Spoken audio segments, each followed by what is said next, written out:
Hello, I'm Miss Ruth Tlau, Associate Professor, Faculty of Nursing, Assam Downtown University. So I'll be discussing about the mechanism of labor. Here the definition of the mechanism of labor says that uh, it is a series of events that takes place on the genital organs in an effort to expel the viable products of conception out of the womb through the vagina into the outer world. There are some principles of mechanism of labor. First point, descent takes place throughout labor. Number two, whichever part leads and the first meets the pelvic floor will rotate forward until it comes under the symphysis pubis. Third, whatever part emerges from the pelvis will pivot around the pubic bone. There are 6 criteria of the mechanism of labor. The lie is longitudinal, the presentation is cephalic, the position is right or left occipito-anterior, the attitude is one of the good flexion, the denominator is the occiput, the presenting part is the posterior part of the anterior parietal bone. Some of the principal movements in the mechanism of labor, or we can say the steps of the movement of the head of the fetus. First point, descent, engagement, neck flexion, internal rotations, crowning, extension of the presenting part, restitution, internal rotations, and lateral flexion. First point, descent. Here, in the primigravida, descent takes place likely to be from 38 weeks of gestation onwards. In multigravida women, it may not occur until labor is established. As the head descends, it moves downwards to the pelvic brim in either the left or right occipito-transverse position. Here in descent, the baby descends through the pelvic inlet towards the pelvic floor, and descent occurs due to the uterine contractions, amniotic fluid pressure, abdominal muscle contraction. Next step is engagement. Engagement occurs when the largest diameter of the fetal head fits into the largest diameter of the maternal pelvis. As the fetal head engages, the head moves towards the pelvic brim in either the left or right occipito-transverse position. This allows the widest part of the fetal head to fit through the widest part of the pelvic inlet. Engagement is identified by abdominal palpations, where the fetal head is 3/5 palpable or less. Flexion. As the fetal head comes into contact with the pelvic floor, cervical flexion occurs. This allows the presenting part of the fetus to be suboccipito-brachmatic. In this position, the fetal skull has a smaller diameter which assists passage through the pelvis.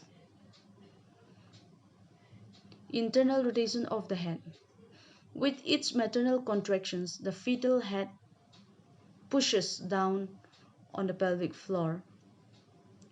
A total of 90 degrees rotations to the occipito-anterior position to lie under the subpubic arc. Crowning. When the widest diameter of the pelvic head successfully negotiates through the narrowest part of the maternal bony pelvis, the fetal head is considered to be crowning.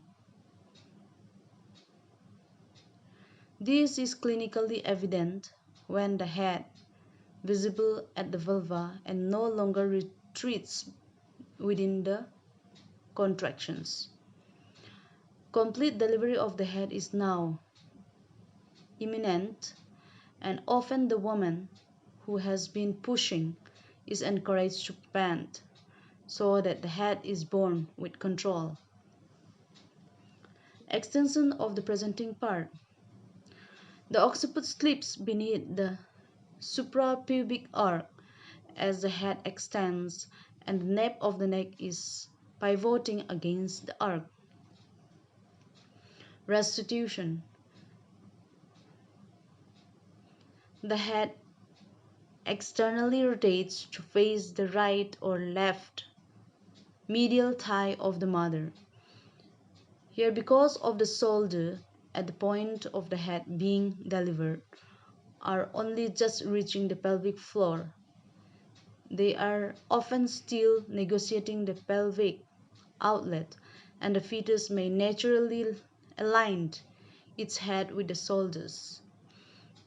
This is called restitution. And visually, you may see the head externally rotating to face the right and left medial thigh of the mother.